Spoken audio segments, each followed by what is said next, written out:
All right, let's head out to the Jim's Firearms Hotline. That's where we'll find Sharief. Sharief, were you there last night? Thankfully, no. Oh, God. Yes. I mean, I'll just leave the floor open. I mean, what'd you think of that finish? As expected for 4-9 team. 4-9 teams find a way to be 4-9 teams and lose games. Let's be honest. Everyone's like arguing, oh, this is when the Saints lost a game at this point in the game. I'm like, when they lost the game, Hunt? The previous 12 games. Because this is exactly what they've done all season long. Drop passes, inability to convert instead of kicking field goal, instead of scoring touchdowns, they're kicking field goals. Ingram, 1 yard short of first. They run a slant on 3rd and 1, which Dennis Allen said today they should have run the ball. It just goes to tell you something that Pete Carmichael isn't doing the things the right way. And the defense has kind of collapsed. The big 44-yard pass interference. And everyone wants to say, well, Tom Brady's the GOAT. The GOAT. I'm like, he really didn't do anything. The Saints did all that to themselves. Tom Brady didn't do anything. He led one decent drive at the end of the game, and that was it.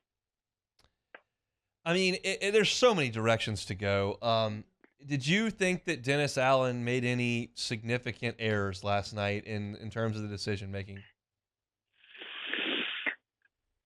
It's the one that bothers me the most is that 3rd and 1. And I know, like, he wants to subtly say we should have run the ball after the game and even today, but you're the head coach. You tell Pete Carmichael, please run the ball 3rd and 1. We have Taysom, we have Alvin, we have Andy Dalton who could QB sneak it. Just do something. Don't throw a slant to Callaway. Another thing is the timeouts at the end of the game. You get 3 timeouts. What were you doing with those timeouts? You essentially left them on the board. You're not carrying them over for the last 4 games of the season. Give yourself at least a little time to go down the field and give Lutz a chance to kick a field goal. Those are the 2 things that really bothered me. Outside of that, the drop, I mean, Olave's got to catch that. Jarvis. I've seen Jarvis catch that since 2011. But it's 2022. You got to stop the one-handed thing. You're no longer with Odell. That's not how you do it anymore. He admitted that he was absolutely at fault for that. He should have never done it with one hand, which I appreciate. He and Mark Ingram taking accountability for what happened in their 2 different plays last night. And Taysom, you should have caught the ball. I understand it was, the defense made a pretty solid play at the end of the game, but Andy Dalton dotted that ball to you. You should catch that ball. But once again, it's a bad football team, and bad football teams find ways to lose games, no matter if it's the middle or the end, and they've done that quite a few times this season. I wasn't really shocked. It happens, man. That's what happens when you're bad. So there was a play, it was either last week or 2 weeks ago, where they basically, on a goal-to-go situation, threw a jump ball to Taysom, and he didn't come down with it. And then you have this seam. I mean, are we still technically throwing the ball to a backup quarterback here? Or are you okay with that usage of Taysom Hill? I'm okay with, I think he needs to play a little bit more. He needs to get more snaps at the quarterback position than playing tight end.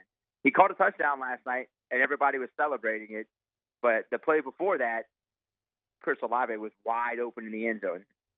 Just to let you know, he was wide open in the end zone, and that play might not have happened if Andy Dalton saw him. I'm okay with him taking some snaps at the tight end position. The balls are actually hitting him in his hands. That was last week in the end zone against San Francisco in the corner. Everyone's like, oh, why did you throw that ball? Because it hit him in the hand. He dropped it. Last night, the ball hit him in his chest. He had it and then couldn't hold on to it. I'm okay with it in spots because he finds a way to get open. He just got to catch it. Unfortunately, that's not what he is. He's not a receiver. He's more of an athlete that is a quarterback. And I think that's where he should have been used on 3rd and 1. Everyone's like, oh, it's so predictable. It is predictable, but he can get you 1 yard to extend the game and run even more clock, and maybe you get a field goal. But, man, it was too many 3s, not enough 6s last night, man. They lost that game early in the game whenever they didn't score any touchdowns. It was over once Tom got it with 5:21. He did that to the Rams about a month ago, and I knew it was coming. They've found different ways to lose this season, that's for sure. You go to the London game, the ball hits the upright, and they lose. You go to the Bengals game, you let Chase get loose at the end there.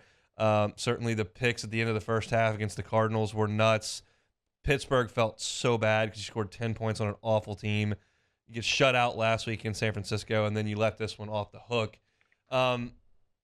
Is there one that breaks their back in terms of getting up and going to work the rest of the season? This is going to be it. This is the one, because they had a chance to, get within a half a game in this miserable, disgusting NFC South with, some games that they could win down the stretch. Now it doesn't matter. It's over. The season's over. I mean, this is the one that broke their back. Now, they could have won a couple more games before they got to this one. Like you said, Pittsburgh. I cannot believe they lost to a Matt Rule coach football team, Cliff Kingsbury coach football team, and Matt Canada. Yep. You can't lose to those type of coaches. Like, that's inexcusable. You cannot lose to those type of coaches. To be honest with you, those are 3 bad football coaches. You can't lose to those type of games. And yeah, they are 4-9. Season's over.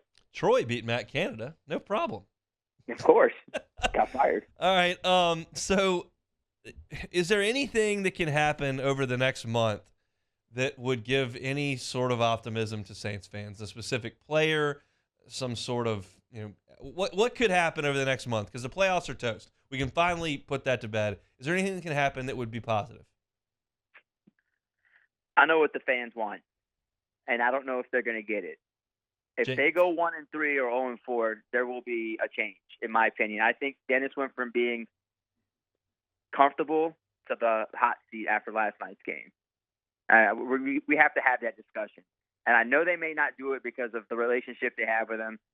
And it is not a Stan Van Gundy-like situation, who's a guy they didn't know when they hired him at the Palace. But listen, if it got that bad, and if the team doesn't show any signs of progress or life in these 4 games, don't be surprised.